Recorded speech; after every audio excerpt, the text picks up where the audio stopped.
السلام عليكم. في هذا الفيديو غادي نشوفوا الملخص الكامل لمباراة المنتخب المغربي ومنتخب مدغشقر، المباراة الودية اللي جراها المنتخب المغربي استعدادا لكأس العالم القادم بالولايات المتحدة الأمريكية وكندا والمكسيك. هذه المباراة دي اللي فاز بها المنتخب المغربي قبل الرحلة إلى أمريكا. خليكم دابا اصدقائي مع الملخص الكامل لهذا المباراة، ونتلاقاو ان شاء الله في الاخر ديال الفيديو. كنتمنى تفاعلوا معنا بشكل كبير، ديروا لنا لايك واعطونا الاراء ديالكم في التعليقات على الاداء اللي قدمه المنتخب المغربي اليوم. بن وصوب تاتي الفضاء وتكون في الموعد. بلال خنوس صانع العاب. سفيان مرابط يبحث لنفسه عن موطئ قدمي. صحيح قد يقول البعض انه من القدامى، هذا شيء لا نقاش فيه، ولكن هناك لاعبون شباب واعدون قدموا الاضافه واعطوا الاطمئنان.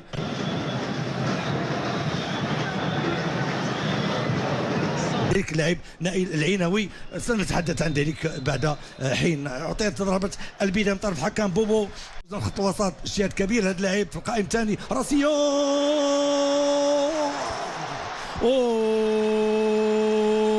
صابري لم ينسى عادتي القديمه.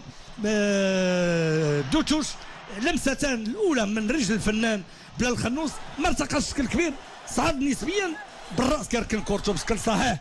الفريق الوطني متقدم ب 1-0. اتوقع سيلا من الاهداف. مباراه تكون مفتوحه بطبيعه الحال. حصرت الحارس دوبي جوردون 33 سنه، متر و80 سنتيمتر. بطبيعه الحال صابري صحيح البعض يقول انه باطل. لاعب كوتوريي من جديد. كره مغربيه زيرو. صيباري في الحارس. صيباري في يد الحارس. قلت الملاعب المكسيكيه خصوصا مع ايزتك عبر اطراف هذا مزراوي. هناك تغطيه التظاهره الرياضي وليس قبل، لان المدرب له فلسفته، له نظرته الخاصه، له طاقم، له معطيات بالضبط وحتى بامكاناتهم التقنيه عاليه جدا. زلزولي بعيده من مسافه بعيده نسبيا. زلزولي مقدم مستويات كبيره في الدوري الاسباني. لعب تيري فونتين.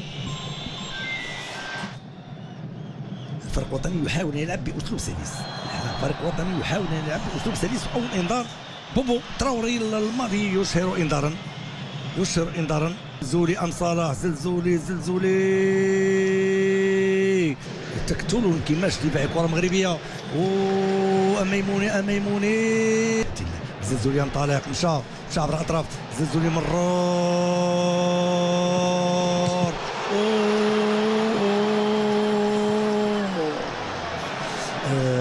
العارضه تقول المزراوي لا. العارضه تصد. هذه واحده من البناءات الهجوميه والتمرير الرائع لاعب زلزولي. نسمعها المهار اللاعب. يمكن نقول بهذه العباره معدب في الفريق الوطني. النجم هو الفريق الوطني في حد ذاته. الفريق الوطني المغربي هو النجم، باعتبار كل اللاعبين يقدمون افضل ما لديهم لتنضج النجم في الاداء وعلى الضغط. خطا.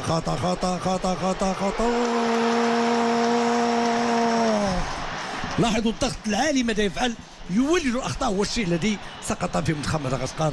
ودائما القناص قلت قبل ما تبدا المقابله بان الصيبر غيلعب قلب هجوم وهمي. واش اللي حاصل الان في المقابله؟ ما كيلعبش داخل الصندوق، ماشي في المعترك الصغير، كيلعب خيال الصندوق. اي فرصه انصاف الفرص تجي لا يضيع. واش اللي حصل في هذا المشهد باش يضيف الهدف الثاني بعد ارتباك واضح. ارتباك واضح في دفاع منتخب مدغشقر. فيما هنا الاعاده، هنا ضغط باش يولد الخطا. هو الشيء اللي حصل. ثلاثه اللاعبين ومعاهم الحارس دوبير جوردون، وتمكن باش يقتنص الكره. هنا الحس العالي باش تكون في هولندا. يمكن صحيح هو تعرض لانتقادات، يمكن نقول انتقادات لاذعه من الالعاب الاولمبيه وكاس افريقيا وغيرها من التظاهرات كبيره تخلي زلزولي خلق متاعب كبيره. المرور دخل في المقابله ما شاء الله بهدوء، لا بدون مركب نقص. تجربه كبيره، تجربه حاضره. اللاعب لم يكن ظاهر بحال نصير المزراوي. صحيح وجد بعض المشاكل مانشستر يونايتد، ولكن الرابعه تصل لاميموني. زاويه اخرى، الزاويه ستعود من حيث انطلقت، ونفس المنفذ هاك هو الدينامو الفريق الوطني.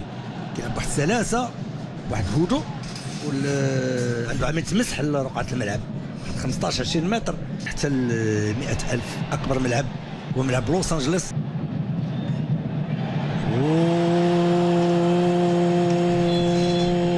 يضيع الهدف الثالث.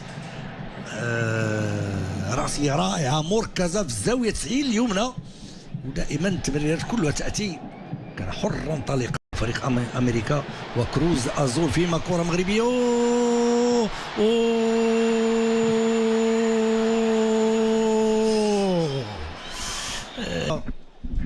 البحث عن حلول. كان ضربة خطأ ربما انذار. اللاعب بوعدي ايوب بوعدي لاعب ارتكاز. هذه اول مقابله له. طبيعه الحال نعول عليه كثيرا، وباقي اللاعبين ان شاء الله في هذا الاستحقاق العالمي يكون في الموعد. احترف 11 مع فريقه في 52. استحواذ المجهدي منتخب مدغشقر. ارسال بعيده هو بطيء نسبيا ولكن قناص، عنده حاسه شم غير عاديه. خرج الحارس ولي صعب عليه الماموريا. خروج الحارس دو بير جوردون ولي صعب ماموريا. ضربه بلانتيريور هنا بالفعل بباطن القدم برجل يقص واحد المجموعه من الامر. ما كاينش مشى يلا زلزولي يمرور، ولكن الحارس دو بير جوردون قطع الكره امام اميموني. ايوب الذي اعطانا الانطباع بانه سيعول عليه في القادم. رائع جدا، بيشنط رائع. هنا وسط عملت واحد الدماء. اناحي مشى مزراوي، اناحي مباشره للحارس دو بير جوردون. مزراوي نشاط، يصبح التركيز عالي. كره مغربيه والمزراوي تباطأ نسبيا. خرجوا كره من تحت العالي. اللي يلعب كظهير ايمن كلاهما بامكانات مهمه. تسديده ضعيفه من لاعب ايوب الكعبي. يكون صعب لما يكون داخل المستطيل الخصم. خارج المستطيل هنا كان يمكن يقلب الحل الاخر. فضل يسدد وامامه بالمجمع الرياضي الامير الملعب ديال بالرباط. راسيه ولكن شادي الرياض هو الذي المدافع هو الذي براسيه، ولكن تضيع للفريق الوطني. حتى لاعبو الخط الدفاع امامكم شادي الرياض يصعدون للمؤازره بعد الزاويه. اذا كما لاحظتوا اصدقائي، كان هذا هو ملخص مباراه اليوم للمباراه الوديه اللي جراها المنتخب المغربي امام منتخب مدغشقر. المباراه الوديه قبل الرحله الى امريكا ومواجهه منتخب النرويج كذلك في مباراه وديه. كنتمنى الفيديو يكون نال الاعجاب ديالكم. كنتمنى ما تبخلوش لينا بالاشتراك في هذه القناه هذه، وانتظرونا ان شاء الله في مباراه اخرى قادمه للمنتخب المغربي.